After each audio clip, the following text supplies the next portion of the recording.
Hello, my name is Fernanda Figueroa. I'm actually a student of Prepa Tech, and I will be talking to you about SDG number 1 in this podcast. This project will be focusing on the SDG goal number 1 and poverty in all forms.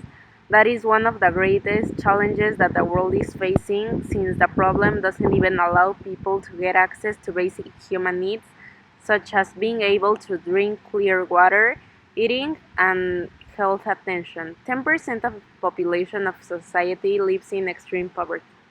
This SDG was chosen since after analyzing all of the SDGs, I came out with this idea that if we as a society focus as a priority in ending poverty in all forms, eventually most of the SDGs will be solved as an effect. To be able to meet these goals by 2030, it's clear about the fundamental goals that will allow us to reach everyone. If we focus on eradicating poverty, we would begin to notice changes in other aspects equally, such as zero hunger, SDG 2, good health, SDG 3, quality education, SDG 4, responsible consumption and production, SDG 12, decent work and economic growth, SDG 8. These are some other goals that would be benefit if poverty would be ended.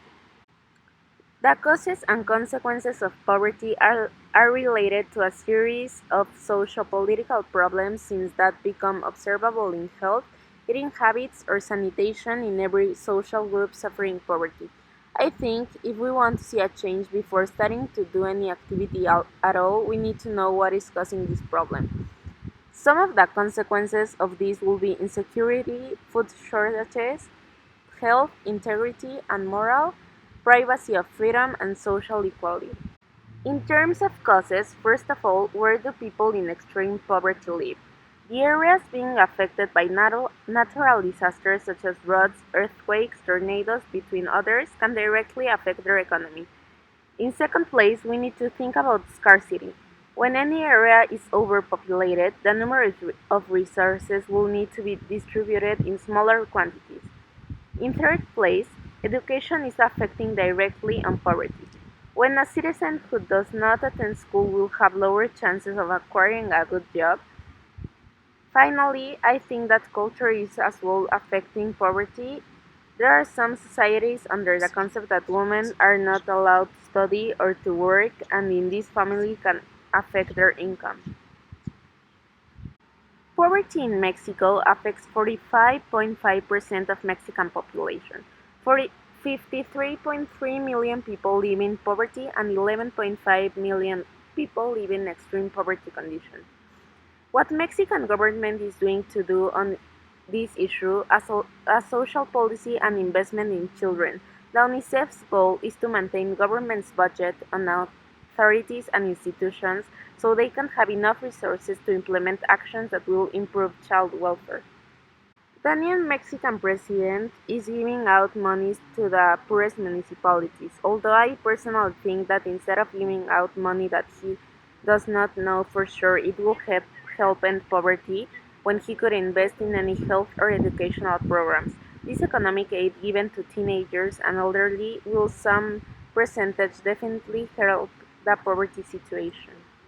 The Mexican society also helps with this problematic as the middle and upper class often makes donations to the poorest communities, orphanages, or any other people in a bad economic position, not only with economic aid, but also volunteering to help construct houses, recollecting stores, or maybe just taking care of children. The small situations will be helpful if we continue doing them. We just need consistency. Part of this podcast will be attaching a part of one of many interviews done to see how other Mexicans perceive poverty in Mexico. En primer lugar, ¿cómo percibe la pobreza en México? La verdad creo que es el problema más grave que tenemos en el país, ya que en mi opinión esto desencadena varios problemas que podrían ser resueltos de raíz, que sería la pobreza que se vive. ¿Cuál crees que es la diferencia de cómo te afecta a ti la pobreza en México y cómo le afecta a otros mexicanos? En verdad creo que estoy en un sector de la población muy afortunada, por lo menos el tiempo que viví en México, porque además de tener las cosas básicas para una vida digna, tipo salud, educación o dónde vivir, también podemos tener ciertos lujos, por así llamarlo. cuando hay otro sector de la población que abarca un 80% de la población mexicana que ni siquiera tienen recursos básicos. This was an interview done to a person that grew up in Mexico and is now living in Canada. We can conclude that poverty really is one major problem and one of the most important SDGs to solve by 2030. Eradicating poverty will help other areas of our society. Part of the interviews done show that most people do realize the importance of this and are doing actions to end it. Thank you so much for listening to this podcast, and I hope you liked it.